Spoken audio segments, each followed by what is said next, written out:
మంచి సామ్రాయుడి కథలో దెబ్బలు తిన్న వ్యక్తి ఉన్నాడు, చూసి వెళ్ళిపోయిన వ్యక్తులు ఇద్దరు ఉన్నారు, రక్షించబడిన వ్యక్తి ఒకరున్నారు కదా. ఈ నలుగురు ఉన్నారు.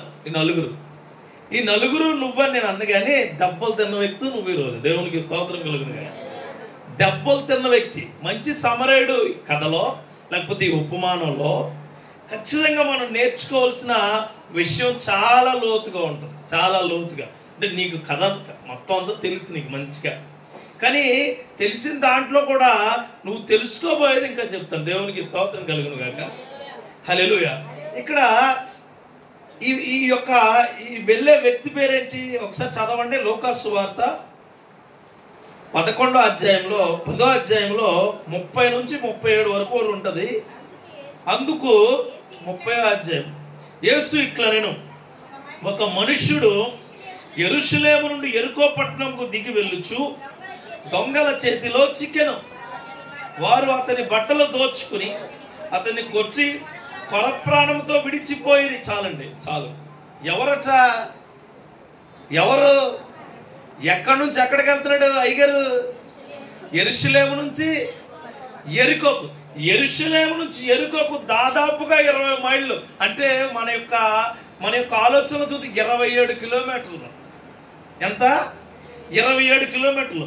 యెరూషలేము సముద్ర మట్టానికి 800 మీటర్ల పైన ఉంటే యెరికో ఏమో 200 మీటర్ల కిందకు ఉంటుంది.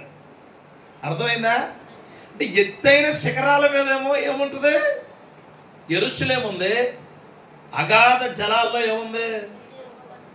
యెరికో ఉంది. అంటే శక్తి ఉన్న దగ్గర నుంచి శక్తి కోల్పోయిన దగ్గరికి ఎక్కడికి వెళ్తున్నాడు బాబు? ఆ మనుష్యుడు వెళ్తున్నాడు. ఖచ్చితంగా ఆ మనిషి నువ్వే. రోజు ఖచ్చితంగా ఆ మనిషి నువ్వే. యెరూషలేము అనే ప్రాకారాలు కలిగి, శక్తి కలిగి, దేవుడు దీవెనలు కలిగి, దేవుడు కృప కలిగిన ఒక ప్రదేశం నుంచి యెరికోకు ఒక మనిషి వెళ్తున్నాడు. ఎందుకు వెళ్తున్నాడు అంటే దోచుకోబడ్డానికి, కొట్టించబడ్డానికి, దెబ్బలు తినడానికి, పడిపోవడానికి. అసలు ఆయన ఎందుకు వెళుతున్నాడు అనే ఆలోచన ప్రతి మనిషికి రావాలి. ఈ రోజున యెరూషలేము నుంచి యెరికోకు ఎందుకు వెళ్తారు అంటే యెరూషలేములో ఉన్న దేవుని కృప నుంచి తన ఇష్టానుసారంగా బ్రతకాలనే ఆలోచనల వైపు ఆ మనుషుడు వెళ్తున్నాడు. యేసుక్రీస్తు వారు చెప్పిన ఉపమానాల్లో చాలా సత్యాలు ఉంటాయండి. లోపల వింటున్నారు, చాలా సత్యాలు ఉంటాయి. దేవుని రాజ్యాన్ని వదిలిపెట్టి సాతాను కబంధ హస్తాల్లోకి ఎవడెళ్తున్నాడు? ఆ మనుష్యుడు. ఖచ్చితంగా ఆ మనిషి ఎవరై ఉంటారు? నువ్వే. You are the only person. ఆ మనిషివి నీవే. చూడండి, ఇక్కడ చాలా చాలా చాలా మనం చూడాల్సిన మాట చూడండి. యెరికో పట్టణంకు దిగి వెళ్ళుచు దొంగల చేతిలో చికెన్. పడిపోయాడు దొంగల చేతిలో. చూడండి, దేవుడి యొక్క ఆ యొక్క ప్రాకారాలు, దేవుడి యొక్క క్రియలను వదిలిపెట్టి ఎవరు వెళ్ళినా ఎవరి చేతిలో చిక్కుతారు ఖచ్చితంగా. దొంగోడు అంటే నీ ఇంటికి వచ్చి ముంతో లేకపోతే ఇంకోటి పట్టుకెళ్ళిపోయాడు కాదండి. దొంగడంటే నీ మొత్తం ఆత్మీయతను దోచుకెళ్ళిపోయేవాడు. ఆ దొంగ ఎలాగైనా ఉండొచ్చు, ఏ కారణం చేతైనా ఉండొచ్చు. ఆ దొంగ అవినీతి అయి ఉండొచ్చు.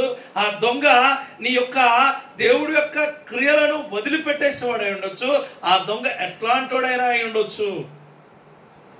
అక్కడ చూడండి, ఒక 5 అంతస్తుల హైట్ నుంచి 3 అంతస్తుల లోతుకు పోయాడు. ఎవరు బాబు? ఆ మనుష్యుడు. ఆ మనుష్యులకి చాలా మంది కనిపించారు. తర్వాత చూద్దాం. ఆ మనుష్యుడు దిగి వచ్చిన తీరు చూడండి. అంటే నువ్వు ఆత్మీయతలో దిగిపోతూ ఉన్నావు. మెట్లు కిందకి ఎక్కడికి దిగిపోతూ ఉన్నావు? యెరూషలేము దగ్గర ఉన్నప్పుడు ఆ మనిషికి దొంగల బారి లేదు.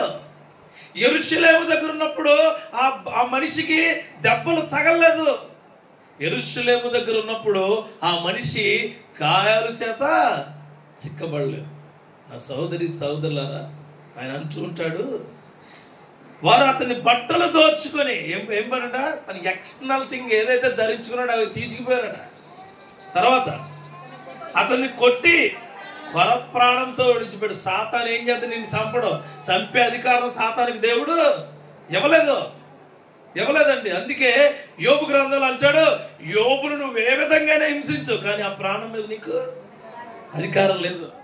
ఆ ప్రాణం మీద నీకు అధికారం లేదు. నువ్వు ఏ విధంగా అయినా చూసుకో, నీకు అటువంటి ప్రాణం మీద అధికారము నీకు ఇవ్వలేదు అని అంటాడు. ఇక్కడ కూడా అంతే. బట్టలు చింపుకున్నారట, అతన్ని కొట్టారట, కొర ప్రాణముతో విడిచిపెట్టారట. ఈ రోజున ఈ ఉదయకాల సమయంలో మీ అందరికీ చెబుతూ ఉన్నమాట, యెరూషలేముని మొట్టమొదటిగా విడిచిపెట్టమాకండి. యెరూషలేముని విడిచిపెట్టమాకండి. యెరూషలేము అన్నది నిన్ను కాదు, నీ కుటుంబాన్ని, నీ ఆత్మీయతను కూడా కాపాడేది. యెరూషలేముని విడిచిపెట్టే వారిగా మీరు ఉండమాకండి. ఆ మనిషికి సాయం చేసిన వాళ్ళు, ఆ మనిషిని వదిలిపెట్టిన వాళ్ళు, ఆ మనిషిని పట్టించుకోకుండా వెళ్ళిపోయిన వాళ్ళ పరిస్థితి తర్వాత చూద్దాం. ముందుగా ఆ మనిషి అక్కడి నుంచి కిందకి వచ్చే ఆ దారి యొక్క ఆలోచనలు చూద్దాం. దొంగకు దొరికే వ్యక్తుల్లో మనము ఎప్పటికీ ఉండకూడదు. కొంతమంది ఎలా తన మాటల ద్వారా దొరికేస్తారు. దొంగకి మాటలు చాలా పవిత్రమైన ఆలోచనలు ఉంటాయి, మనకి పవిత్రమైన క్రియలు ఉంటాయి, పవిత్రమైన ఆలోచనలతో నువ్వు నడుస్తూ ఉంటావు. కానీ నీ యొక్క నోటి నుంచి వచ్చే ఒక్క మాట నీ బట్టలు తీసి నిలబెట్టేస్తుంది రోడ్డు మీద. నిన్ను మొత్తం నీ యొక్క క్యారెక్టర్ను బయట నిలబెట్టేస్తుంది. అసలు సిగ్గుతో బయటికి కొన్ని రోజులు నువ్వు రాలేవు. లోపలేమో నువ్వు దేవుడి కార్యాలు చేసే వ్యక్తివి, లోపలేమో నువ్వు దేవుడిని నమ్ముకునే వ్యక్తివి, లోపలేమో నువ్వు దేవుడి యొక్క అద్భుతమైన క్రియలు రుచి చూసే వ్యక్తివి. కానీ బయట నీ క్రియలు ఆయనకి క్రియలు లేని, విశ్వాసం లేని క్రియలుగా మిగిలిపోతున్నాయి. దొంగ, నేను ఇది చదువుతూ ఉన్నప్పుడు యెరూషలేము ఎక్కడుంది, యెరికో ఎక్కడుంది, ఆ రెండేళ్ళకి డిఫరెన్స్ ఏంటి, ఆ రెండేళ్ళ డిఫరెన్స్ మధ్యలో ఏ విధంగా ఉందంటే, దేవుడు ఖచ్చితంగా యెరూషలేము పైన ఉంటుంది, యెరికో కింద ఉంటుంది. మధ్యలో సముద్ర మట్టము ఆధారము. అందుకే అంటాడు ఆయన ఆది కాండంలో అంటాడు, ఆత్మ అలలపై అల్లాడుచు ఉన్నది. హల్లెలూయా. లోతుల్లో ఉండదు ఆత్మ, ఎక్కడ ఉంటుందట. అందుకే సముద్ర మట్టంతో పోలుస్తుంటారు ప్రతి నగరాన్ని. ఈ ప్రపంచంలో ఉన్న ప్రతి నగరాన్ని బేస్ తీసుకునేది దేంతో అంటే, ఆయన ఆ యొక్క ప్రదేశం నుంచి ఈ యొక్క ప్రదేశం అంటే విడిపించుకోవడానికి వెళ్ళిపోతున్నాడు మనవాడు. దేవుణ్ణి విడిపించుకుని వెళ్ళిపోయే వ్యక్తులకు ఎవరి చేత పట్టబడతారు? దొంగల చేత. సాతాను, అపవాది, తంత్రగాడు నిన్ను చాలా దారుణంగా పట్టేసుకుంటాడు. అసలు కొంతమంది తన హృదయానుసారంగా దొంగలకు పట్టబడుతూ ఉంటారు. హృదయానుసారంగా బయటికి ఏం మాట్లాడరు. లోపల వ్యక్తులు ఇందాక చెప్పాను, బయట వ్యక్తులు చెప్పాను, ఇప్పుడు లోపల వ్యక్తులు ఉంటారు. బయటకు వీళ్ళు చేసే కార్యాలు చాలా శక్తివంతంగా ఉంటాయి. అసలు బయట చూసినప్పుడు అబ్బో ఏమనుకుంటారా, వీళ్ళు చాలా భక్తి పరులు, వీళ్ళంత భక్తి పరులు ఉండరు, చాలా శక్తివంతమైన మనుషులు అనుకుంటాడు. కానీ లోపల హృదయానుసారమైన దొంగ నిన్నేం చేస్తున్నాడు? నీ బట్టలన్నీ నిన్ను కొట్టి కొర ప్రాణంతో వీళ్ళు ఏం చేస్తారు తెలుసా? ఎవరికి తెలియకుండా చచ్చిపోతూ ఉంటారు. ఎవరికి తెలియకుండా చచ్చిపోతారు. ఇంటర్నల్ గా బాధపడే వ్యక్తి తనకు తాను బాధించుకుంటాడు. ఎక్స్టర్నల్ గా ఇబ్బంది పడే వ్యక్తి ఇతరుల చేత బాధింపబడతాడు. ఈ మనుషుడు 2 రకాల విషయాల్ని మనకు చెప్పారండి. 2 రకాల విషయాలు. ఒకసారి ఎఫెసీయులకు రాసిన పత్రికలో ఒక మాట ఉంది, నాకు ఎవరైనా సాయం చేయండి. 2వ అధ్యాయము మొదటి 2 వచనాలు. మీ అపరాధముల చేతను పాపముల చేతను మీరు చచ్చిన వారై ఉండగా ఆయన మిమ్మును క్రీస్తుతో కూడా బ్రతికించి మీరు వాటిని చేయించు వాయుమండల సంబంధమైన అధిపతిని అనగా అవిధేల వారిని ఇప్పుడు ప్రేరేపించు శక్తికి అధిపతిని అనుసరించి ఈ ప్రపంచపు ధర్మము చొప్పున మునుపు నడుచు. ఇక్కడ చూడండి, వాయుమండల సంబంధమైన అధిపతి ఎవడు? చూడండి ఎంత బలం చూసారా మాట. వాయుమండల, మనం గాలి పట్టేసుకుంది అంటాం కదా, ఆడే వాయుమండలం. ఎంత అని పౌలు గారు చూడండి ఎంత ఏమంటారు, కవితా స్ఫూర్తిని చూపించారు మనం. వాయుమండల సంబంధమైన అధిపతి. వాడు వచ్చినప్పుడట దేవుడు అంటున్నాడు, మనము అపరాధముల చేతను పాపముల చేతను చచ్చిన వారై ఉండగా ఆయన మనల్ని క్రీస్తుతో కూడా బ్రతికించును. హల్లెలూయా. ఆ మనిషి పడిపోయాడు. నువ్వు కూడా అంతే. ఈ రోజున ఖచ్చితంగా నీ యొక్క ఆత్మీయమైన ప్రయాణం కానీ ఈ ప్రయాణం జీవిత ప్రయాణంలో పడిపోయావు, దెబ్బలు తిన్నావు. Okay, well and good. అయితే అక్కడ వరకు అయ్యింది కదా. ఇప్పుడు నీ దగ్గరికి కొన్ని రకాలైన మనుషులు వస్తారు. కొన్ని రకాలైన మనుషులు, ఆ రకాలైన మనుషులు వాళ్ళ విధులను వాళ్ళు నిర్వర్తించరు. మరలా ఒకవేళ మనిషిగా నువ్వు ఉంటే ప్రైజ్ ద లార్డ్, నీ దగ్గరికి మంచి సమరయుడు వస్తాడు. హల్లెలూయా. ఒకవేళ పడిపోయి దెబ్బలు తిన్న వ్యక్తి దగ్గరికి ఇద్దరు వస్తారు. ఒకడు లేవీయుడు, ఇంకొకడు యాజకుడు. లేవీయుడు, యాజకుడు. ఒకవేళ లేవీయుడు యాజకుడుగా నువ్వు ఉంటే నీకు కూడా బివేర్, చూసుకోండి, చాలా కేర్ఫుల్ గా వినాలి. దేవునికి స్తోత్రం. మన జీవిత ఆత్మీయ ప్రయాణంలో వెళుతూ ఉన్నప్పుడు ఆ మనుషుల్లాగే దెబ్బలు తినేసి మనం ఉన్నాం. ఖచ్చితంగా అలా ఉన్నాం. హల్లెలూయా చెప్పండి. ఖచ్చితంగా నేను కూడా ఉంటాను అట్టనే. అలా దెబ్బలు తిని వెళ్ళిపోతున్నప్పుడు నీ దగ్గరికి మంచి చేద్దామని యాక్ట్ చేసి జనాలు వస్తారు. వాళ్ళిద్దరు ఎవరు? యాజకుడు, లేవీయుడు. చదువుతాం చూడండి, నెక్స్ట్ వచనం చూడండి. అప్పుడు ఒక యాజకుడు ఆ త్రోవను వెళ్ళుట తటస్థించును, అతని చూచి ప్రక్కగా పోయిను. చాలండి, ఆపండి. యాజకుడు అంటే ఎవరండి అసలు? లేవి కాండంలో యాజకుడు కోసం అర్పణలు అర్పించేవాడు దేవుడికి. అంటే ఏదైతే ధర్మశాస్త్రం ఉందో ఆ ధర్మశాస్త్రాన్ని ఖచ్చితంగా పాటించేవాడు. నిన్ను వలె నీ పొరుగు వారిని ప్రేమించమని అతను నిర్వర్తించే వ్యక్తి యాజకుడు. చూడండి, మనల్ని ఈ ప్రపంచం నుండి మనల్ని కాపాడుతారన్న వాళ్ళు ఎవరో నువ్వు అనుకున్న మనుషులు నేను కాపాడరు ఎప్పుడు కూడా. పాప మనుషుడు అప్పటి వరకు యాజకుడిలానే చూశాడు. ఆయన ఎలాగా? నాకు ఏదైనా ఆపద వస్తాయినా కాపాడుతాడేమో, నాకు ఇబ్బంది వస్తాయినా నన్ను రక్షిస్తాడేమో, నాకు ఏదైనా, కొంతమంది అంటారు నీ ప్రాణానికి నా ప్రాణం, వీడి ప్రాణం అట్టుకుపోతాడు, ఆడి ప్రాణానికి నీ ప్రాణం ఏమో అడ్డేయడు. అసలు నా ఆకలికి నీ ఆకలి అడ్డంటాడు ఒకడు, ముందు వీడు తినేస్తాడు. ఎవరంటారు? నా ఆకలికి నీ ఆకలి అడ్డంటారు, నా ప్రాణానికి నీ ప్రాణం అడ్డంటారు. నా కుటుంబం పోయినా పర్లేదు, నీ కుటుంబం కోసం ఈ కుటుంబం తీసుకుని పోతాడు. ఉంటారండి అలాగా. సుధమ కుమార ప్రాంతంలో అక్కడున్న ప్రజలు అదే విధానాలు, ఎవరు ఫ్యామిలీ ఎవరి విధాలు, రక్తపు మరకలు అంటించిన గుమ్మాలు ఉంటాయి. అక్కడికి రావద్దని చెప్తారు. ఇక్కడ చూడండి, యాజకుడు ఆ త్రోవను వెళ్ళుట తటస్థించాడు. అక్కడ ఉన్నాడట, చూసాడట బాబు గారు. చూసిన వెంటనే మనోడు చేయాల్సిన పని ఏంటి?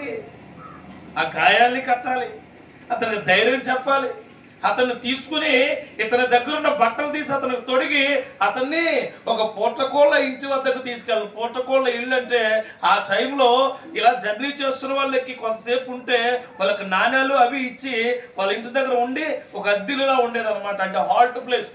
చూడండి, మనం హైదరాబాద్ వెళ్ళే టైంలో సూర్యాపేటలో ఊరు వస్తుంది మధ్యలో, అందరం అక్కడ దిగి టిఫిన్ చేసి కొద్ది ఫ్రెష్ అవుతారు.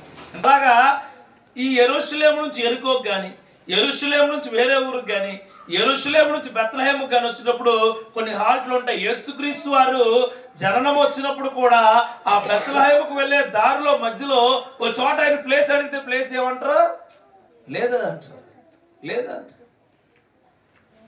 అంటే డెస్టినేషన్కి వెళ్లే ముందు మధ్యలో కొన్ని హాల్ట్లు ఉంటాయి. హాల్ట్ని వాళ్ళు ఏమంటారు? పూటకోళ్ళ వారి ఇల్లు. యాక్చువల్గా మనోడు చేయాల్సిన పని, యాజకులకి అప్పుడు పిలిచి ఇల్లు ఇచ్చేవారు. యాజకులకి పిలిచి ఎవరికి లేదు. ఇప్పుడు చూడండి, పెద్ద పెద్ద వ్యక్తులు వస్తే ముందాలకి అన్ని బుక్ అవుతాయి, తర్వాత చిన్నోళ్ళకి బుక్ కావు. యాజకుడు అంటే చాలా పెద్ద వ్యక్తి. ఎలా చెప్తున్నావు నన్ను అంటే తీయండి ఒకసారి లేవికాండం 10వ అధ్యాయం 11వ వచనం తీయండి. ఈ యాజకుల కోసం కూడా తెలియాలి. లేవికాండం 10వ అధ్యాయము 11వ వచనంలో, లేవికాండంలో చాలా చోట్ల రాసి ఉంటుంది. వీళ్ళ కోసం చూద్దాం కొన్ని వచనాలు. యెహోవా మోషే చేత ఇశ్రాయేలుకు ఆజ్ఞాపించిన సమస్త విధులను మీరు వారికి బోధించుటకును ఇది మీ తరములకు నిత్యమైన కట్టడ. ఖచ్చితంగా చేయాల్సిందే. నువ్వు యాజకుడిగా నువ్వు ఖచ్చితంగా ఆ కట్టడలు చేయాల్సిందే. ఇంకోటి చూడండి, 1వ అధ్యాయంకి వెళ్ళిపోండి ఒకసారి. 1వ అధ్యాయం 17 వచనాలు ఉంటాయి. 1వ అధ్యాయంలో ఇంటికి వెళ్ళి చదువుకోండి. వాళ్ళు ఇష్టమైన పనులను, ఇష్టమైన విధానాలను దేవుడికి అర్పించే వాళ్ళు యాజకులు. హల్లెలూయా. అట్లాంటి యాజకుడు వచ్చి తటస్థితి చూసి ఎక్కడ పోయినట? పక్కకు పోయిన. చూడండి, చాలా మంది నాకు ఎవరు లేకపోతే ఏంటి, నాకు మా పుట్టించువారు ఉన్నారు. ఏంటంటారు? పుట్టించువారు. నీకు భర్తనిచ్చారు దేవుడు. హల్లెలూయా. నీకు భర్తనిచ్చి ఆయన నీకు సహకారిగా ఉంచి చాలా శక్తివంతంగా నేను నడిపిస్తున్నప్పుడు ఎవరున్నారంటారు? నాకు ఎవరు లేరు అనుకుంటున్నారా? నాకు మా పుట్టింటి వారు ఉన్నారు. యాజకులు తటస్థిస్తారు, పక్కకు పోతారు. ఏం చేస్తారు? తటస్థిస్తారు, పక్కకు పోతారు. కొంతమంది మా అమ్మ మా నాన్న వస్తే బలం వచ్చేద్ది, బలం ఏమి రాదు, వాపొస్తుంది. భర్త ఉంటేనే, లేకపోతే భార్య ఉంటేనే. నాకు ఎవరో లేరనుకుంటున్నావా? చిన్నపిల్లలను చూస్తే ఆ మాటలు అప్పుడప్పుడు కోపం వచ్చినప్పుడు మనం అంటాం. చిన్నపిల్లలు అంటుంటారు, నాకు ఎవరు లేరు, మా డాడీ ఉన్నారంటే ఈ పిల్ల, లేకపోతే ఆ పొడ్డోడు. అయిపోయిన తర్వాత ఆ మాటలు నువ్వు కూడా నేస్తావు. మీ భార్యతో, లేకపోతే మీ చుట్టుపక్కల వాళ్ళతో ఎవరితోనో మా అన్నయ్య వాళ్ళు పిలుస్తాను. మరి ఏం చేస్తారు? వాళ్ళకే బోడున్నాయి, వాళ్ళకే బోడున్నాయి. నువ్వు యాజకుడు అని ఫీల్ అయిన వాడు ఎప్పుడు నిన్ను కాపాడ్డారు. గుర్తుపెట్టుకోండి. నన్ను కాపాడుతాడు, నన్ను రక్షిస్తాడు, నన్ను నడిపిస్తాడు, నా జీవితానికి ఒక దిక్సూచిని చూపిస్తాడు అనుకున్నవాడు ఎప్పుడు కూడా నిన్ను కాపాడి. ఈ మనిషి యొక్క విధానాలు అలాగే ఉంటాయి. తటస్థించాడంట, పక్క నుంచి వెళ్ళిపోయాడట. ఈరోజు ఎవరు సాయం పొందలేకుండా ఉన్న వ్యక్తులుగా నువ్వు ఉంటే దేవుడు నీకు చెప్పే మాట ఏంటంటే, ఆ యాజకుడు ఆ లేవీయుడు నీలో తగిలి ఉండొచ్చు. ఇంక లేవీయుడు అంటే చెప్తా, ముందు యాజకుడు అంటే చూడండి. యాజకుడు అంటే హైయెస్ట్ ప్రయారిటీ ఉన్నాడు అనమాట ఇశ్రాయేలులో. ఆ దేవుడికి ఏదైతే అర్పణలో దేవుడి దగ్గరికి వెళ్ళే, అంటే మనం మాట్లాడుకునే ఇప్పుడు భాషలో పెద్ద పూజారి ఎవరు? మళ్ళీ పూజారే పెద్ద పూజ అంటే అన్ని ఆయన పట్టుకెళ్ళాలి ఆయన దగ్గరికి, అన్ని ఆయనే ఇవ్వాలా, అన్ని ఆయనే సమర్పించాలి ఆయనకి. అట్లాంటి యాజకుడు వచ్చి దెబ్బలు తిన్నవాడి దగ్గర నుంచి ఎక్కడి నుంచి వెళ్ళిపోయాడట? పక్కకు పోయి. మరలా చూడండి, ఇంకో వ్యక్తి వచ్చాడు. చూడండి, యాజకుడు అంటే నీకు బాగా దగ్గరైనడు లేవీయుడు ఉంటాడు, ఆడితో పాటు వస్తాడు. ఆడేమంటాడు తెలుసా? నాకు చాలా మంది తెలుసు అంటాడు. ఏం తెలియదు అండి, ఏమంటాడు? చాలా మంది తెలుసు, నీకెందుకు 2 నిమిషాల్లో పని అయిపోద్ది అంటాడు. వీడి పని అయిపోద్ది కానీ పని అవ్వదు. చూడండి, తర్వాత ఇంకో మాట ఉంటుంది. ఏమంటుందంటే, అలాగే లేవీయుడు ఒకడు ఆ చోటుకు వచ్చి ప్రక్కగా పోయిను. చాలండి, లేవీయుడు ఒకడు వచ్చాడు. లేవీయుడు ఎవరంటే యాజకులకు సపోర్టివ్. ఎవరు? యాజకులు ఎవరైతే ఉన్నారో వాళ్ళకి వీళ్ళు సపోర్ట్, అటెండెంట్ అనమాట. ఎవరికి అటెండెంట్? దేవుడికి అటెండెంట్ ఏమో యాజకుడు అయితే, యాజకుడికి అటెండెంట్ ఎవరు? లేవీయుడు. అంటే చూడండి, ఎవరైతే కాపాడుతాడో వాడు కాపాడలేదు, ఎవడైతే కాపాడుతాడో వాడికి అటెండెంట్ గా ఉన్నవాడు కూడా కాపాడు. చూడండి, ఇద్దరు వేరు టైంలో వచ్చారు. మరలా ఒకసారి వచ్చాడు యాజకుడు, వచ్చాడు, చూశాడు, వెళ్ళిపోయాడు. మళ్ళీ లేవీయుడు వచ్చాడు, అతను కూడా చూశాడు, అతను పక్కకు పోయాడు. లేవీయుడి కోసం ఒక మాట చూద్దాం. చూడండి, 2వ దినవృత్తాంతాలు 35వ అధ్యాయము, 2వ దినవృత్తాంతాలు 35వ అధ్యాయము 10వ వచనం చూడండి.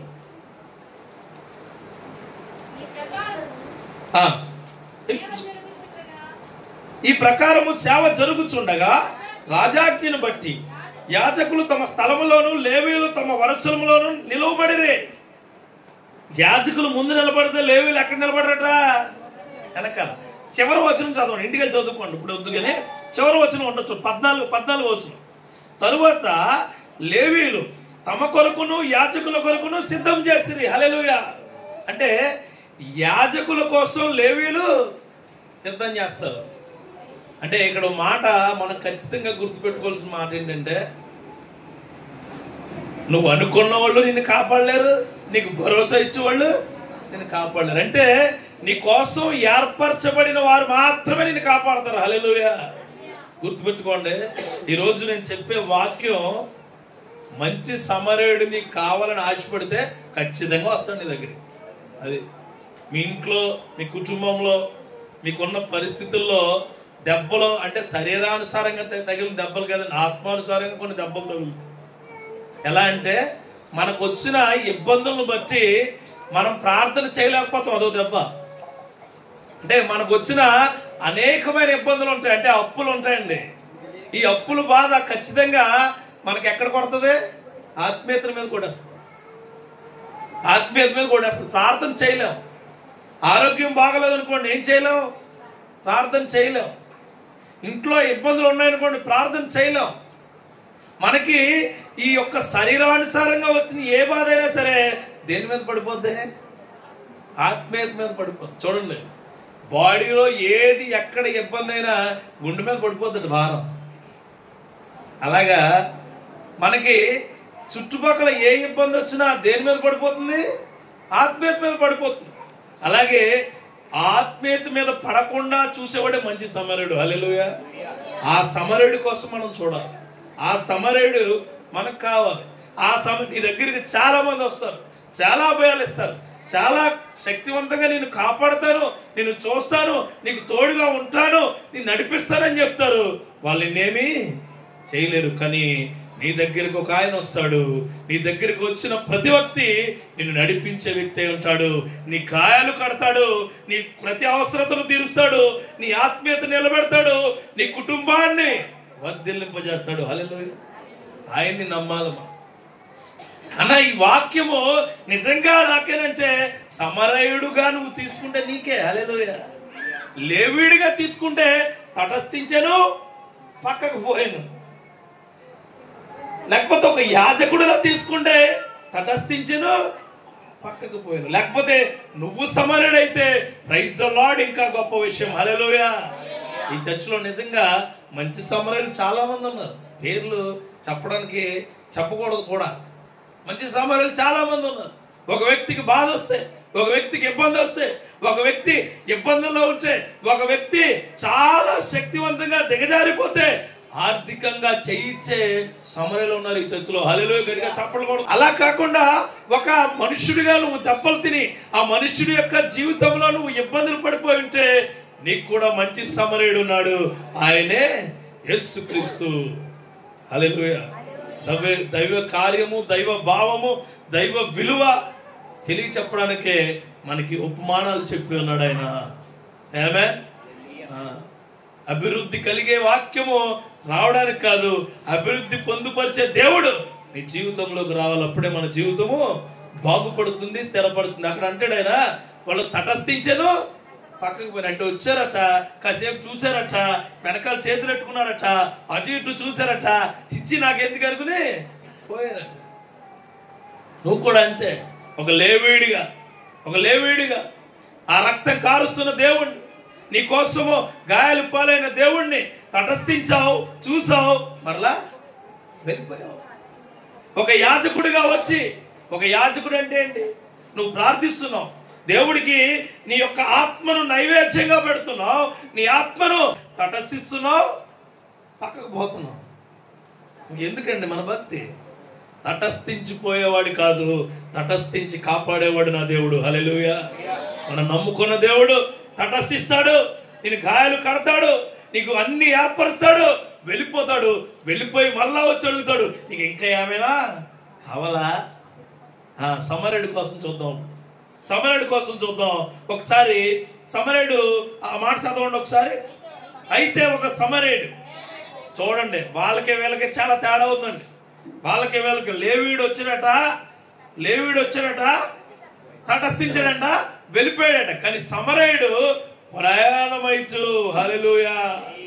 సమరయుడికి నీ పనే కాదు, చాలా మంది పని కావాలి ఆయనకి. Praise the Lord. ఈ చర్చిలో మూల కూర్చున్న వాళ్ళు కావాలా, ఆ చివరిని కూర్చున్న వాళ్ళు కావాలా, ఎదురు కూర్చున్న వాళ్ళు కావాలా, మేము కావాలా, ఈ వాక్యం వింటున్న వాళ్ళు కావాలా. ఆయన ప్రయాణము అనంతం. హల్లెలూయా.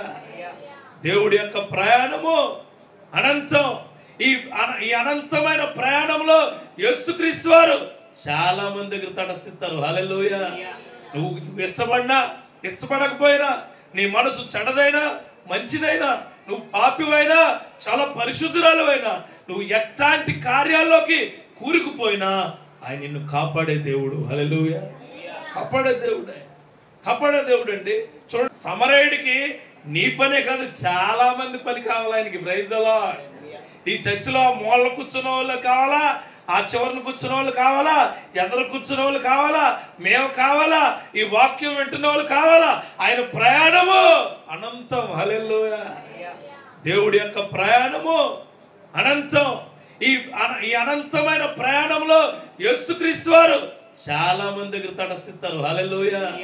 నువ్వు ఇష్టపడినా ఇష్టపడకపోయినా, నీ మనసు చెడదైనా మంచిదైనా, నువ్వు పాపివైనా చాలా పరిశుద్ధురాలువైనా, నువ్వు ఎట్లాంటి కార్యాల్లోకి కూరుకుపోయినా ఆయన నిన్ను కాపాడే దేవుడు. హల్లెలూయా. కాపాడే దేవుడే, కాపాడే దేవుడు అండి. చూడండి అంటాడు ఆయన, సమరయుడు ఒక ప్రయాణమై పోవచ్చు. చూడండి, చాలా ఇంపార్టెంట్ అండి. మనం ఉపమానాలు చదువుకుంటాం, ఒకే ప్రయాణమైపోవచ్చు అంటే ప్రయాణం అవుతున్నాడంటే ఆల్రెడీ ఆయన భుజాల మీద ఏముంది, భారం ఉంది. ఆయన భుజాల మీద బ్యాగులు ఉంటాయి, ఆయన భుజాల మీద లగేజ్ ఉంటుంది, ఆయన తిండాకి ఏమైనా తెచ్చుకుని ఉంటాడు, ఆయన అవసరతలన్నీ పట్టుకుని వెళ్తున్నాడు సమరయుడు అంటాడు. ఆయన ప్రయాణం పోవచ్చు ఉండగా ఆయన పడి ఉన్న చోటుకి వెళ్ళి, వీళ్ళందరూ ఎక్కడున్నారు, వీళ్ళ దారిలో వీళ్ళ పోతూ అక్కడ ఉండి తటస్థితి చూసిపోయారట. ఈయన మాత్రం, హల్లెలూయా, ఈయన మాత్రం పడి ఉన్న చోటికి. నువ్వెక్కడ పడి ఉంటే అక్కడికి వస్తాడు ఆయన.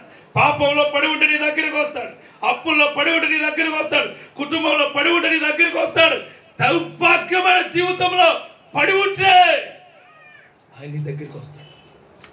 ఆయన నీ దగ్గర, ఈ ప్రపంచంలో ఎవరు రాని ప్లేస్కి ఆయన వస్తే నిన్ను కాపాడి బయటికి తీసుకొస్తాడు. హల్లెలూయా. శక్తివంతుడండి ఆయన, శక్తివంతుడు. ఆయనకి మాత్రమే ఉన్న శక్తి అదే. చాలా దెయ్యాల సమూహం దగ్గరికి చాలా మంది వచ్చారు. వాళ్ళని చాలా దెయ్యాల సమూహంలో ఉన్న వ్యక్తిని చాలా మంది అక్కడికి తీసుకెళ్లారు, వెళ్ళిపోమన్నారు, చాలా చాలా చేస్తుంటారు.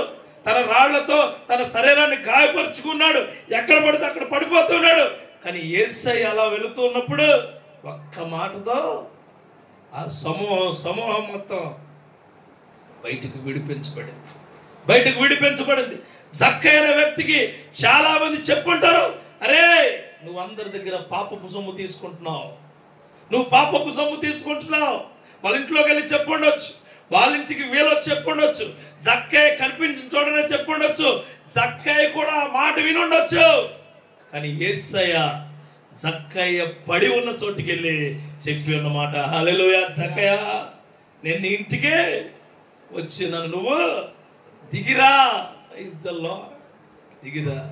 ఈరోజు నీకు కూడా దేవుడు చెబుతున్నాడు, నువ్వు పడి ఉన్న చోటుకు వస్తున్నాడమ్మా. ఎంత పాపపు లోతుల్లో నువ్వు పడిపోయినా ఆయన నీ దగ్గరికి రాబోతున్నాడు. గుర్తుపెట్టుకోండి.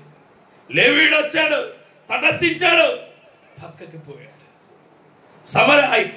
ఆ యొక్క యాజకుడు వచ్చాడు, తటస్థించాడు, పక్కకి పోయాడు. కానీ నీ జీవితంలో తటస్థించేవాడిగా కాదు, ఆయన నీ దగ్గరికి వచ్చేవాడిగా ఉండబోతున్నాడు. చూడండి, ఆయన ప్రయాణం పోవచ్చు ఉండగా ఆయన పడి ఉన్న చోటుకి వెళ్ళి, వీళ్ళందరూ ఎక్కడున్నారు, వీళ్ళ దారిలో వీళ్ళ పోతూ అక్కడ ఉండి తటస్థితి చూసిపోయారట. ఈయన మాత్రం, హల్లెలూయా, ఈయన మాత్రం పడి ఉన్న చోటికి. నువ్వెక్కడ పడి ఉంటే అక్కడికి వస్తాడు ఆయన. పాపంలో పడి ఉంటే నీ దగ్గరికి వస్తాడు, అప్పుల్లో పడి ఉంటే నీ దగ్గరికి వస్తాడు, కుటుంబంలో పడి ఉంటే నీ దగ్గరికి వస్తాడు, దౌర్భాగ్యమైన జీవితంలో పడి ఉంటే ఆయన నీ దగ్గరికి వస్తాడు. ఆయన నీ దగ్గర, ఈ ప్రపంచంలో ఎవరు రాని ప్లేస్కి ఆయన వస్తే నిన్ను కాపాడి బయటికి తీసుకొస్తాడు. హల్లెలూయా. శక్తివంతుడండి ఆయన, శక్తివంతుడు. ఆయనకి మాత్రమే ఉన్న శక్తి అదే. సేనా దయ్యాల సమూహం దగ్గరికి చాలా మంది వచ్చారు. వాడిని సేనా దయ్యాల సమూహంలో ఉన్న వ్యక్తిని చాలా మంది అక్కడికి తీసుకెళ్లారు. వెళ్ళిపోమన్నారు. చాలా చాలా చేస్తుంటారు. తన రాళ్లతో తన శరీరాన్ని గాయపరుచుకున్నాడు. ఎక్కడ పడితే అక్కడ పడిపోతున్నాడు.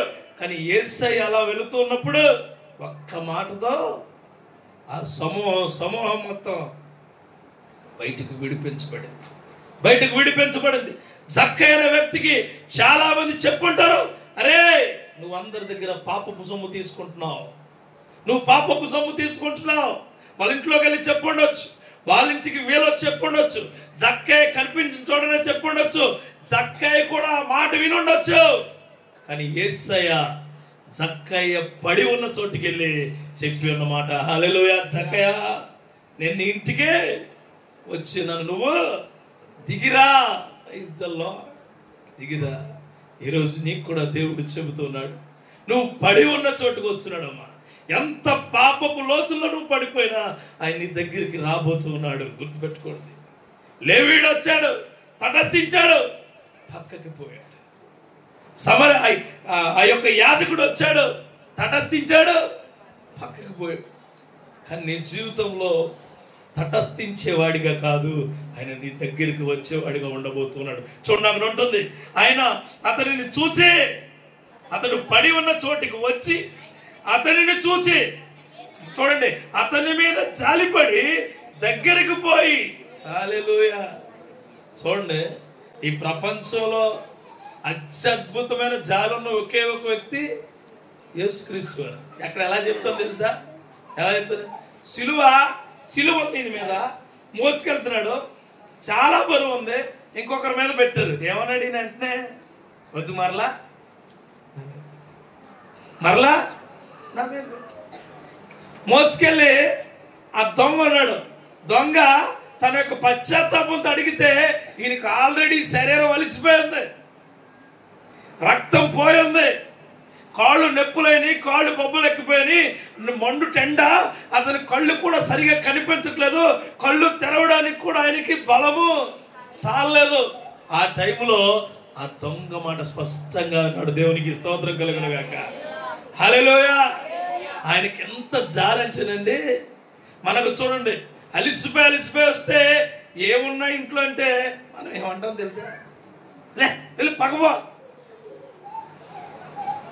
ఒక గంట మనం కష్టపడితే నీ బిడ్డలు కానీ ఎవరైనా వస్తే నేను అడిగితే తల చాలా చిరాకు ఉంది, బయటికి వెళ్ళిపో, కాసేపు నన్ను ఎవరు కూడా డిస్టర్బ్ చేయకండి అంట. చేస్తే డిస్టర్బ్ చేయొద్దు నన్ను. యేసుక్రీస్తు దొంగని అన్నాడా?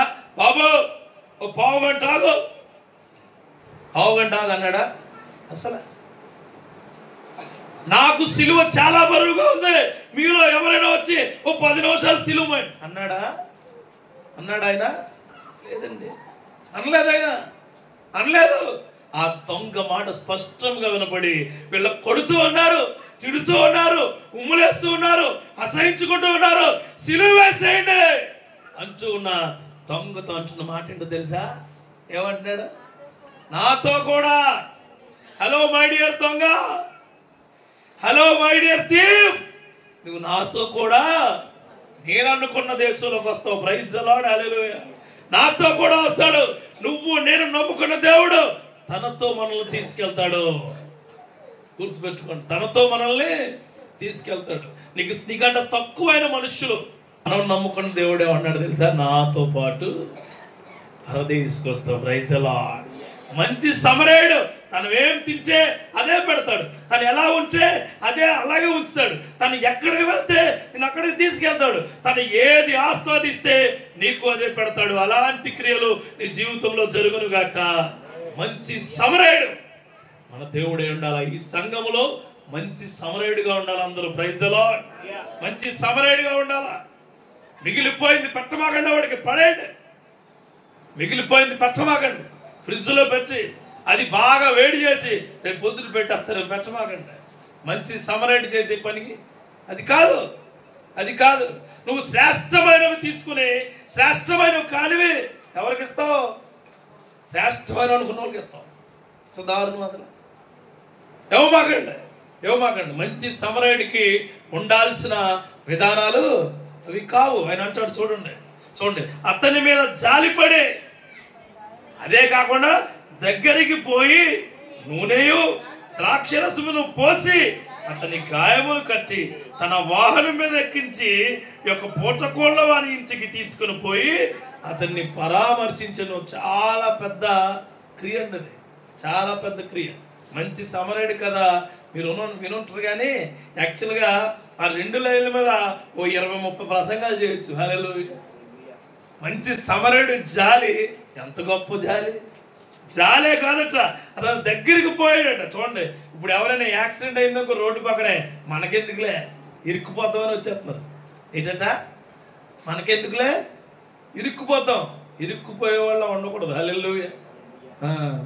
వాళ్ళని మనం పట్టుకుని సేద తీర్చే వారిలా ఉండాలి. Praise the Lord. అసలు ఎప్పుడు కూడా ఇరుక్కుపోయే వారిలా అనుకోమాకండి. ఆయన అనుకోలే సమరయుడు, ఆయన చూడండి దగ్గరకు పోయి నూనెయు అంటే పరిశుద్ధాత్మ శక్తి ఆల్రెడీ ఇచ్చేసాడు. Praise the Lord. నీ జీవితంలో, నీ కుటుంబంలో నువ్వు పడిపోయి ఉంటే, నీ దగ్గరికి ఎవరు రాననుకుంటే ఒక వ్యక్తి వస్తాడు. ఆయనే సమరయుడు, మంచి సమరయుడు. ఆయన ముందుగా నీ దగ్గరికి వచ్చి నూనెయు ద్రాక్షరసం అంటే ఆయన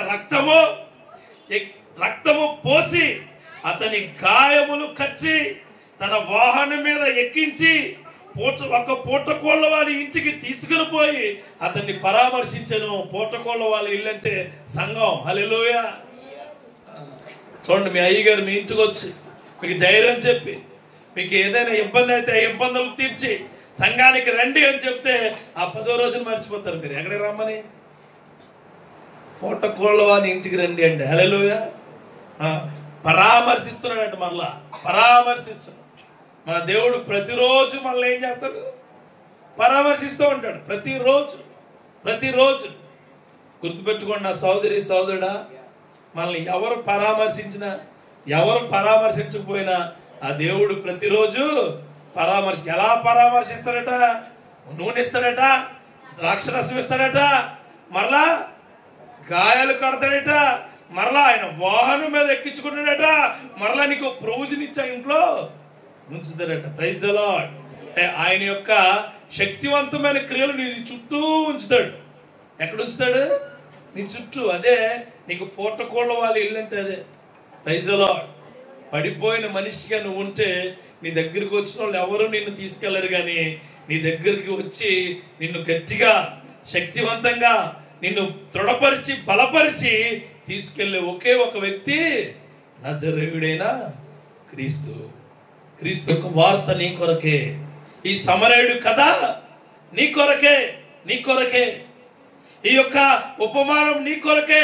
దేవుడి రాజ్యం కోసం ప్రశ్నిస్తున్న ఒక ధర్మశాస్త్రోపదేశకుడికి యేసయ్య చెప్పిన ఉపమానం.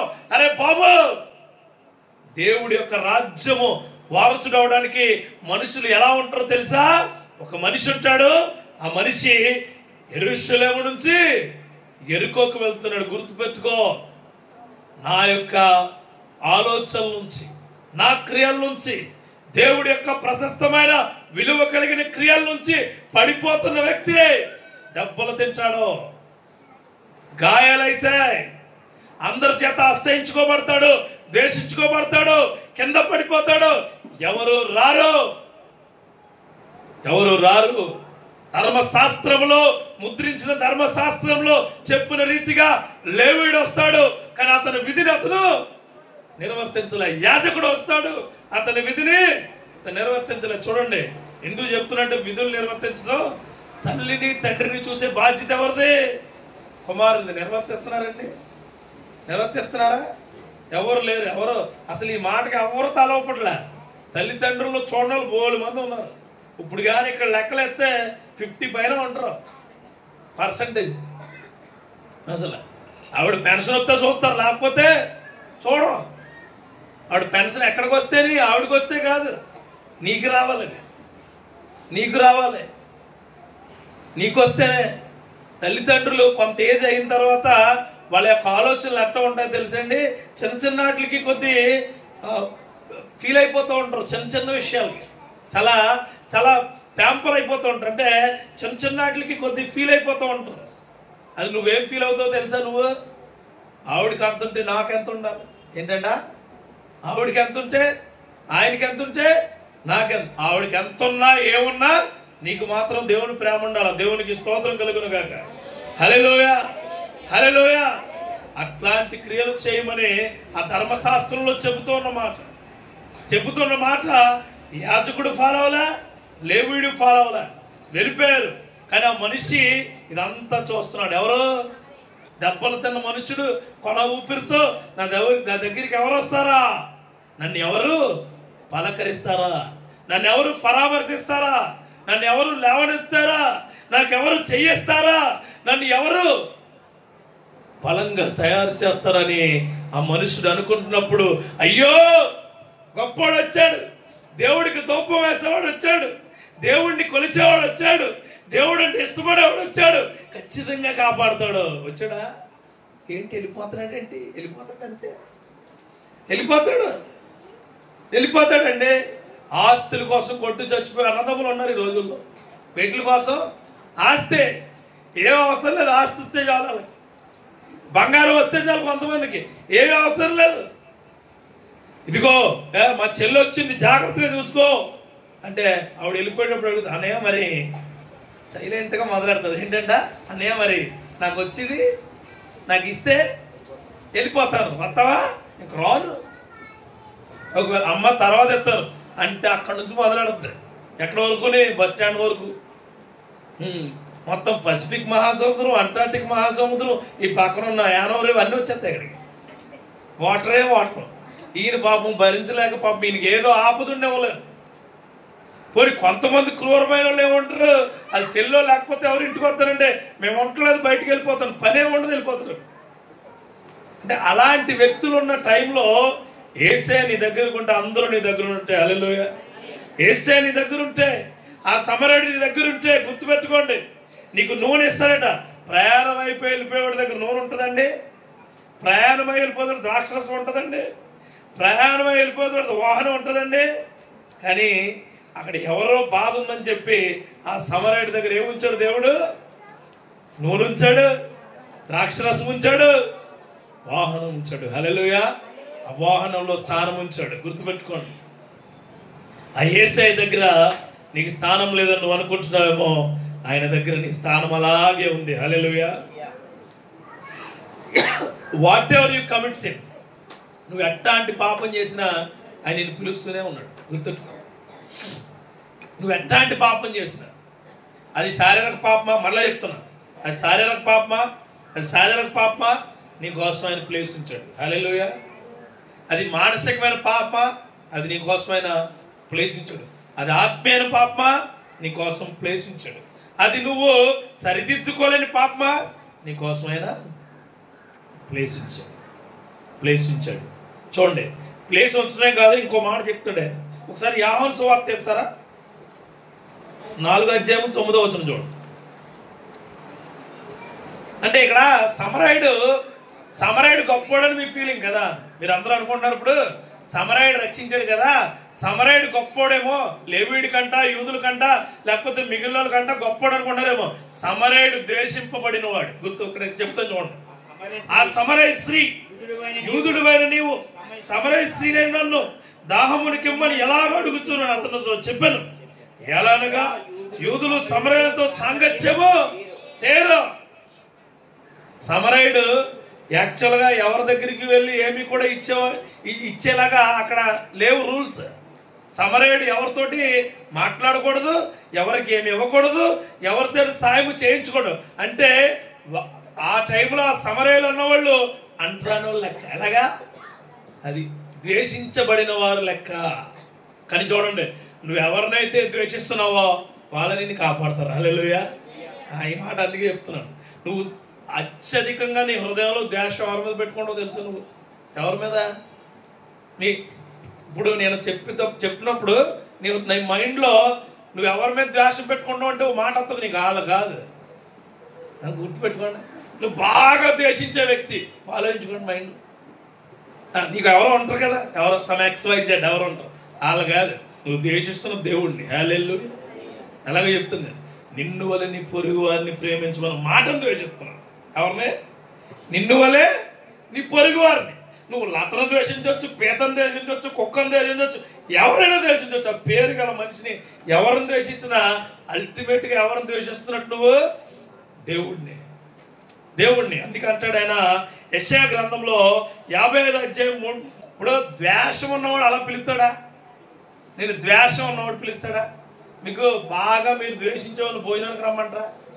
నిన్ను వలె నీ పొరుగు వారిని ప్రేమించమన్న మాటను తప్పడమే దేవుణ్ణి ద్వేషించడం. చూసుకోండి, నువ్వు అత్తగారిని ద్వేషించినా దేవుణ్ణి ద్వేషిస్తున్నట్టే, మామగారిని ద్వేషిస్తున్నా దేవుణ్ణి ద్వేషిస్తున్నట్టే, ఎవరిని ద్వేషిస్తున్నా దేవుణ్ణి. కానీ నిజం చెప్పరా, నువ్వు ఎవరినైతే ద్వేషిస్తావో ఆయన నేను ప్రేమిస్తాడు. హల్లెలూయా. అంటే ఇల్లు కట్టినప్పుడు ఒక రాయిని తీసి పక్కన వేస్తారు, కానీ కట్టే ముందు ఏ రాయి అవసరం మరలా? అది తెలుసు, వాక్యం మీకు చెప్పట్లేదు. నువ్వు ఎవరినైతే నీ ఇంట్లో ద్వేషిస్తున్నావో నీకు వాళ్ళే అవసరం ఏర్పడదు. ఖచ్చితంగా రాసిపెట్టుకోండి. నీ మైండ్లో ఎవరినైతే ఊహించుకున్నావో వాళ్ళే. ఇప్పుడు మీరేమనుకుంటుందా? అబ్బా అన్న ముందు చెప్పొచ్చు కదా ఈ మాట, నేను ఇష్టపడేవాడినే ద్వేషించేవాడిని. మీరు ఎప్పుడు పడితే అప్పుడు వాక్యాన్ని ఎలా మార్చేసుకుంటారు? మీ ఇష్టం. ఈ మాట, ఈ లాజిక్ ముందు చెప్పానుకో నువ్వేమనుకుంటావు తెలుసా? అన్న ముందు చెప్తే బాగుండేది అన్న, నాకు వాళ్ళు బాగా ఇష్టం ద్వేషించవు. అలా కాదు, నువ్వు పదే పదే ద్వేషించుకున్న వ్యక్తులే నీకు దగ్గర అవుతారు. ఆ దేవుని కృప నీకు తోడుగా ఉండును గాక. చూడండి, మరునాడు అతను తీసుకుని పోయి అతను పరామర్శించను. మరునాడు అతడు 2 దేనారములు తీసి ఆ పూటకోళ్ళ వాళ్ళకి ఇచ్చి, ఇతన్ని పరామర్శించు, నీవింకేమైనా ఖర్చు చేసినాడు, నేను మరలా వచ్చినప్పుడు అది నీకు తీర్చదనని అతనితో చెప్పిపోయాను. చాలండి. తర్వాత ఇంకో మాట చదువు. చూడు, నిన్ను దేవుడు అక్కడ పెట్టడమే కాదు, నీకు కావలసినవి కూడా ఏర్పరుస్తాడు. గుర్తుపెట్టుకోండి. నన్ను ఈ కాలేజీలో ఎందుకు దాగించావు ప్రభు అంటే చదివించడాకే. హల్లెలూయా. అమ్మ మీరు అల్లరి చేయమని అక్కడ పెట్టేసి అక్కడ అన్ని విధానాలు చేసేసి వెళ్ళిపోవటం దేవుడి యొక్క కార్యము కాదు. నీకు అవుతున్న ప్రతి విలువైనది నెరవేర్చడం ఆయన పని. హల్లెలూయా. ఆ క్రియలు యేసుక్రీస్తు ఒక్కరు మాత్రమే చేయగలరు. మళ్ళీ ఆయన ఏంటి, 2 దేనారములు తీసి ఆ పూటకోళ్ళ వాళ్ళకి ఇచ్చి ఇతన్ని పరామర్శించుము. అంటే 2 దేనారములు అంటే వారం రోజులు పైకి సరిపోద్ది, కానీ ఆయన అక్కడ ఉంచింది ఒక రోజే. అర్థమైందా? అంటే ఆ మాటలు కూడా తీసి చూపిస్తాను మీకు. మొదటి దినవృత్తాంతాల్లో ఉంటుంది, నేను తీయట్లేదు ఇప్పుడు. తర్వాత రాసుకోండి. మొదటి దినవృత్తాంతం 18వ అధ్యాయం, 13వ అధ్యాయం, 14వ అధ్యాయంలో ఉంటుంది, చదువుకోండి ఇంటికి. 2 దేనారములు ఇచ్చారట, కానీ ఆయన బాగుపడిపోయిన తర్వాత ఇంకా ఎవరికి మిగులుతాయి డబ్బులు? పూటకోళ్ళ వారికి మిగులుతాయి. అంటే నువ్వు ఎవరికైనా ఆశ్రయం ఇస్తే ఆ దేవుడు నీకు ఇంకా ఎక్కువ ఇస్తాడు. Praise the Lord. చూడండి, ఒక్క ఉపమానంలో మన జీవితంలో చాలా కోణాలు కనిపిస్తాయి. ఒక్క కోణం కాదు, చాలా కోణాలు. అందుకే అంటాడు, దేవుని వాక్యము దహించు అగ్ని వంటిది. అగ్గి ఒకవైపే వెళ్దట. చూడండి, చల్లదనం అంట ఒకవైపుకి వెళ్తుందట, కానీ అగ్ని చుట్టూ ఉంటుందట. అందుకే మంట కాగినప్పుడు చుట్టూ కూర్చుంటారు. ఏసీ మాత్రం ఒక సైడ్గా, ఏసీ ఒక సైడ్కి వస్తుంది, ఫ్యాన్ గా లేదు, కానీ వేడి ఒక సైడ్కి రాదండి. కానీ మీరు గమనించుకోండి, అది కన్వెక్షన్లోనే కాంట్రడిక్షన్స్ అని ఉంటాయి, మీరు చదువుకుని ఉంటారు. వేడి అన్నది ఇలా వ్యాప్తి చెందుద్ది. ఎలాగా? వృత్తాకారంగా వ్యాప్తి చెందుద్ది వేడి. చల్లదనం అన్నది ఒక సైడ్ నుంచే వ్యాప్తి చెందుతుంది. కాలం మీరు చూడండి, అవి మీరు చదువుకో. దహించు అగ్ని వంటిది వాక్యం. హల్లెలూయా. అందుకే ఏ మాట అయినా బైబిల్లోది మనం చుట్టూ ఉన్న పరిసరాలు చుట్టూ మనతో మాట్లాడతాడు ఆయన. హల్లెలూయా. చూడండి, అది అయిపోయిన తర్వాత ఇంకో మాట ఉంటుంది. కాగా దొంగల చేతికి చిక్కిన వారికి ఈ ముగ్గురులో ఎవడు పొరుగువాడైన నీకు తోచున్నదని యేసు అడగగా, అప్పుడు అయ్యగారు ఉన్నారు కదా, ధర్మశాస్త్రోపదేశకుడు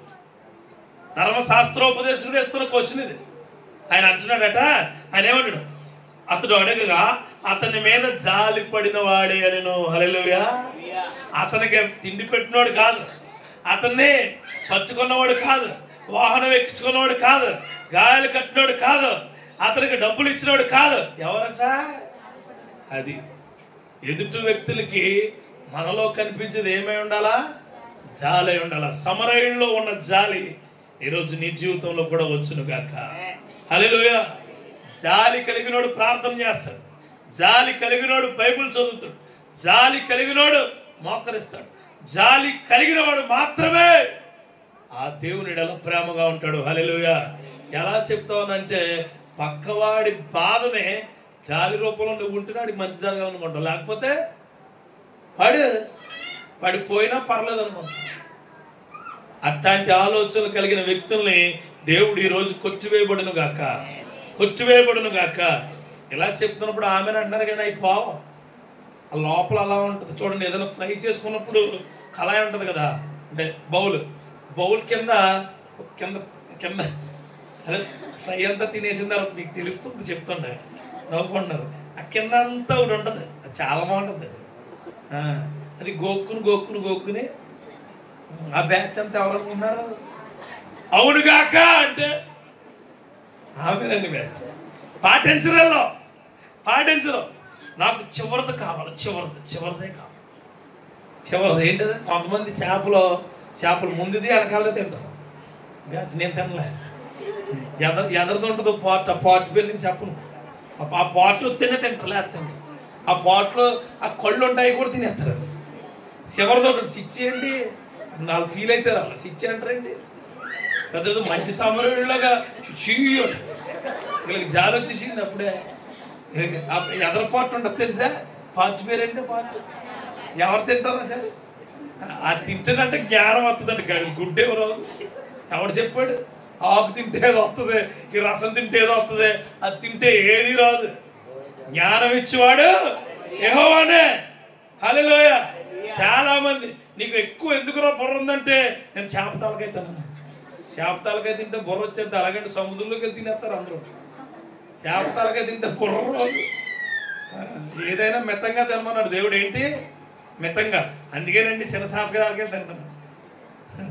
తినమాకండి. అర్థమైంది? దేవుడు వాక్యం మనకు చెప్పేది ఏంటంటే మన గొంతు ఉంది కదా, గొంతు అక్కడ వరకు తినేమన్నాడు కదా. ఇంకా ఆకలి ఉందనగానే ఏం మానేయాలి? అన్నం మానేయాలి. అది ఇంకా ఆకలి ఉందనగా ఇంకా 4-5 ముద్దలు తింటే కానీ ఆకలి తిందనుకున్నప్పుడు మానేయాలి. అలా కాదు, అబ్బే ఇలా పెట్టిన అంటే గుడ్డు తగిలేదు ఇక్కడ ఇలా వేలు పెట్టుకున్న అంటే మనకి ఏం తగలాలి అక్కడ? అప్పుడు ఫ్రెష్గా తిన్న దమ్ బిర్యానీ తగిలితే మళ్ళా తినేసి పోట్లు ఎలా ఉంటారు అనుకుంటారు? నల్లేడు, కూర్చోలేడు, పడుకోలేడు. ప్రార్థన చేస్తాడు, ప్రార్థన చేస్తాడా? ప్రార్థన కూడా చేయడు. ఈడంటే అలా చూడు మాక. ఎవరైతే వాళ్ళు మామూలు అనుకున్నారు. మితంగా తినండి. మితం చాలా తక్కువ తినాలి, చాలా తక్కువ. రాత్రి పెళ్ళికి వెళ్ళాము, క్రిస్టియన్ మ్యారేజ్ అనమాట. సాయంత్రం పెట్టుకున్నారు పెళ్ళి. చెప్పేసి ముగిస్తాం అంటే చాలా ఆత్మీయులు, మామూలు ఆత్మీయులు కాదు. ఎంత ఆత్మీయులు అంటే 4 గంటలకు పెళ్లి పట్టుకుని 9:30 భోజనాలు పెట్టారు. చాలా పాపం. కొన్ని ప్లేసులు రిజర్వ్ చేసుకున్నారన్న, కొన్ని ప్లేసులు. ఆ ప్లేసుల్లోకి వెళ్ళి ఆఫీస్ నుంచి మా బ్యాచ్ అందరూ వెళ్ళి కూర్చుంటే కొంతమంది మనుషులు వచ్చి అక్కడ నుంచి లెగిసిపోండి అన్నారు. 15,000 పట్టుకెళ్ళి గిఫ్ట్ కొట్టుకెళ్ళాం మేము అందరం. నేను లేనప్పుడు అక్కడ వీళ్ళు పాప వెనక్కి వచ్చి నుంచున్నాను. అంటే అది డిగ్నిటరీస్కేషన్ చేయట్లేదు. డిగ్నిటరీస్ ఎవడ? అటువంటిప్పుడు నువ్వేం ఇవ్వకూడదు? శుభలేఖ ఇవ్వకూడదు. శుభలేఖ అంటే ఏంటో తెలుసా? శుభలేఖ, మా ఇంట్లో శుభం జరుగుతుంది, మీకు లేఖ రాస్తున్నాను, మీరు అందరూ వచ్చి దానిలో పాలు పంచుకోండి అనేది శుభలేఖ అంటే. అర్థమైందా? పర్సనల్గా నీ ఇంట్లోకి పిలిచి భోజనం పెట్టుకోండి అంటే మా ఇంట్లో భోజనాలు పెట్టుకున్నాం, పక్కలకు చెప్పమాక, సైలెంట్గా వచ్చేసి వచ్చాం, అందరం తినేసి వెళ్ళిపోం. ఇది నీ పార్టీ. లేకపోతే మీరు అందరూ వెళ్ళిపోయి అక్కడికైనా వెళ్తే అంటాం వేరు. అయిపోయింది. ఈ మాటలు ఎందుకు చెప్తున్నారంటే చాలామంది మనకి ఇష్టం లేని వాళ్ళు ఇంటికి వెళ్ళి మనకు ఆకలితో ఉన్న భోజనం చేయకుండా వచ్చేస్తున్నాయేమో చూసుకోండి జాగ్రత్తగా. వాళ్ళు ప్రేమతో పెట్టినప్పుడు మనం తినాలి. కొన్ని రోజులకి మనకు అన్నం దొరుకుతుందో దొరకదో తెలియదు, అది దేవుడికి ఎరుక. దేవునికి స్తోత్రం కలుగునుగా. హల్లెలూయా. మళ్ళీ అక్కడ మీరు ఒకటి చెప్తారు, ఆ పిచ్చుకులకి కాకులకి ఇచ్చిన దేవుడు నీకేమన్నా ఆటలకి అయిపోతుందా? నీకేస్తాడు ఆటలు ఆయన పోషించలేకపోతున్నాడు. మళ్ళీ మీకు లాజిక్లు మళ్ళా అయిపోతే అంతా అయిపోయిందండి. 8:30కి భోజనాలు పెడుతున్నారు, లైన్లో ఉన్నారు పాపం, చాలా పెద్ద లైన్. ఓ షుగర్ పేషెంట్స్ ఉంటారు కదా, వాళ్ళకి పెట్టేమని మా సార్ అన్నారు, పెట్టేయండి. ఓ 10 మందికి పెడితే పైనుంచి పాస్టర్ గారు 4గురిని పంపించి, ఆపేయండి యూస్లెస్ ఫెలోస్, తిండాకు వచ్చారా ఆపేయండి. ఫోన్లో పరంజ్యోతి గ్రౌండ్లో అయింది రాత్రి పెళ్లి, చాలా పెద్దది. అలా పెట్టించుకున్న ప్లేట్లు అలా పడేసి వెళ్ళిపోయారు. అలా వెళ్ళిపోయిన తర్వాత గిఫ్ట్ ఇవ్వడానికి వెళ్తున్నాం, 9:30 అయిపోయింది. బౌన్సర్లా ఇలా కాసేసి రెక్కనట్లేదు. సభ్యత సంస్కారం ఉండాలంటే ఎక్కడెక్కడానికి ఎవరిని పిలవమన్నాడా? మా ఆఫీసులో ఇంకో క్రిస్టియన్ తమ్ముడు అంటాడా, వాళ్ళిద్దరే ఉండాలండి, ఇంకెవరు ఉండరు, మరి గిఫ్ట్లు ఇవ్వాలంటే అక్కడ అలా స్టేజ్ మీద పెట్టి వెళ్ళిపోన్నారు గిఫ్ట్లు. అలాగే వెళ్ళిపోయాయి. సభ్యత సంస్కారం అన్నది ఒక మనిషిని ప్రేమించడంలో తెలుస్తుంది. ఏంటది? హల్లెలూయా. మనం అలా ఉండమాకండి, మనం అలా ఉండమాకండి, ఆ విధంగా అసలు చేయమాకండి. అలా ఒకవేళ అలాగే చేస్తే మనం ఏదో రోజున ఎవరికి లెక్క అప్పగించాలి? గుర్తుపెట్టుకోండి, ప్రతిదీ అప్పగించాలి. నువ్వు 2 ఎక్కం నేర్చుకుని నీకు స్కూల్కి వెళ్ళినప్పుడు టీచర్కి ఒక 2 2 2 4 3 6 5 10 అని అప్పచెప్పితే నువ్వు బాగా అప్పచెప్పావు అనుకుంటే డెప్ప వాయి కొడతాడు. 4 8 వదిలేసావు. అది ఆయన అడుగుతున్నాడు, ఆయన ఖచ్చితంగా అడుగుతాడు. ఏమని తెలుసా?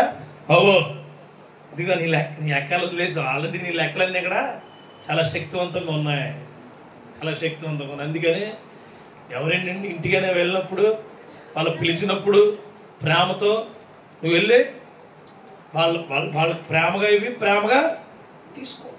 ఏదైనా వచ్చినప్పుడు నువ్వు లేకపోతే వెళ్ళమాక. ఈ సమరయుడి ద్వారా మనకు తెలిసింది అదే. ఏంటది? సమరయుడికి ఏముందట? జాలి ఉందట. ఆ జాలి కలిగిన హృదయము దేవుడి రాజ్యం తెలిసిన వారికి మాత్రమే ఉంటుంది. ఆ క్రియలు నీ జీవితంలో జరుగును గాక. మరలా చెప్తున్నాను, ఆ మనుషుడు నువ్వైతే ప్రైజ్ ది లార్డ్, నీ దగ్గరికి దేవుడు ఖచ్చితంగా వస్తాడు. ఆయన నూనెతో నీ జీవితాన్ని, తన పరిశుద్ధాత్మ క్రియల ద్వారా నీ జీవితాన్ని చక్కబరుస్తాడు. నీకు ఆయన రక్తం అంటే ద్రాక్షరసము లాంటి రక్తం ఇచ్చి నీ జీవితాన్ని కడతాడు. ఆయన నీకోసము ఒక సంఘాన్ని, ఒక స్థిరత్వాన్ని ఏర్పరిచి నిలబెడతాడు. ప్రతిసారి వచ్చి నేను పరామర్శిస్తూ ఉంటాడు. ఎలా పరామర్శిస్తారంటే ఇలాగే దేవుడి మాటల ద్వారా. ఇలాగే చర్చ్ మానమాకండి, సంఘానికి మానమాకండి, ప్రేయర్లు మానమాకండి. హల్లెలూయా. వెళ్తూనే ఉండాలి ప్రార్థనకి. ఈరోజు యాక్చువల్గా ట్రైన్కి వెళ్ళి ట్రైన్ రెండవది, నువ్వు లేవీడు యాజకుడు అయితే ప్రమాదం, పొంచి ఉంది ప్రమాదం నీ దగ్గర. యాజకుడు అనుకో చాలా జాగ్రత్తగా ఉండు. అర్థమైందా? దేవుడు చెప్పిన పని చెప్పినట్టు చేయడమే ఆయన విధి. సేవకుడు చెప్పిన పని చెప్పినట్టు చేయడమే నీ విధి. ఆ విధి నీకు తెలియాలి. ఆ విధి నీకు తెలియకుండా నాకెందుకులే, నాకు అవసరం లేదని వెళ్ళిపోయావనుకో, అవి నీలో నిలబడవు. లేవీడు పని లేవీడు చేయాల్సిందే. యాజకుడు చేయలేదని మనోడు కూడా వెళ్ళిపోలేదు. ఆయన ఒకసారి వెళ్ళాడు, ఈయన ఒకసారి వెళ్ళాడు, ఇద్దరు కూడా వెళ్ళిపోయారు. కానీ మంచి సమరయుడు ఏం చేశాడు? వచ్చాడు, ఆయన దగ్గరికి వెళ్ళాడు, ఆయన దగ్గర పట్టుకున్నాడు, ఆయన వాహనం ఎక్కించాడు, గాయాలు కట్టాడు, పోర్టుకోలు వాళ్ళ ఇంటి దగ్గర పెట్టాడు, మరలా వచ్చాడు, ఆయనకి డబ్బులు ఇచ్చాడు. ఇంకా డబ్బులు ఏమైనా అయితే నేను ఇస్తానని చెప్పాడు. హల్లెలూయా. ఆ క్రియలు నీలో జరుగును గాక. ఈరోజు 4 మనుషులకి చెప్పాను. ఆ 4 మనుషులు నువ్వని నమ్ముతున్నాను. ఒకవేళ ఆ మనుషులు నువ్వు కాదని నువ్వు అనుకున్నావు అనుకో, ఇంక మనుషులు చెప్పడానికి లేదు. ఎవరు 4 మనుషులు? మళ్ళీ చెప్పండి. మొట్టమొదటిగా మనిషి, దెబ్బలు తిన్న మనిషి, దోచుకోబడిన మనిషి, యెరూషలేము నుంచి యెరికోకు వెళుతున్న మనిషి, దేవుడి శక్తిని కోల్పోయిన మనిషి, దేవుడి క్రియలను వదిలివేయబడిన మనిషి, దేవుడి యొక్క అతీంద్రియ శక్తులను వదిలించుకున్న మనిషి. ఆ మనిషి దొంగల చేత దోయబడ్డాడు, దొంగల చేత కొట్టబడ్డాడు, దొంగల చేత గాయపరచబడ్డాడు, దొంగల హస్తాల్లో అతని యొక్క జీవితము పాడైపోయింది. ఆ మనిషి నీవైతే ఎదురు చూడు, నీ దగ్గరికి సమరయుడు వస్తున్నాడు. నువ్వు ఇంకోటి యాజకుడు చేయాల్సిన పని ఏంటి? బాధపడుతున్న వాళ్ళని, ఇబ్బంది పడుతున్న వాళ్ళు, కష్టాల్లో ఉన్న వాళ్ళని ఏం చేయాలి? ప్రేమించాలా, ఆదుకోవాలి. చేశాడా? చేయలే. ఒకవేళ నువ్వు అలాంటి వాడు అయితే మార్చుకో. తర్వాత లేవీయుడు యాజకులకి అన్నీ సిద్ధపరిచి చుట్టూ ఉన్న వాళ్ళకు కూడా సిద్ధపరిచేవాడు ఎవరు? లేవీయుడు. సిద్ధపరిచాడా? కానీ ఆ మనిషి అక్కడే ఉన్నాడు. ఈ లోపల ప్రయాణమై వెళ్ళిపోతున్న ఎవరు వచ్చాడు? సమరయుడు వచ్చాడు. ఏం చేశాడు? దగ్గరికి వెళ్ళి తర్వాత ఇంకో పని చేశాడు. జాలిపడే. హల్లెలూయా. ఆ జాలి కలిగిన హృదయం ఈ యొక్క సంఘంలో ఉన్న ప్రతి మనిషికి ఉండును గాక. హల్లెలూయా. అలాంటి పనులు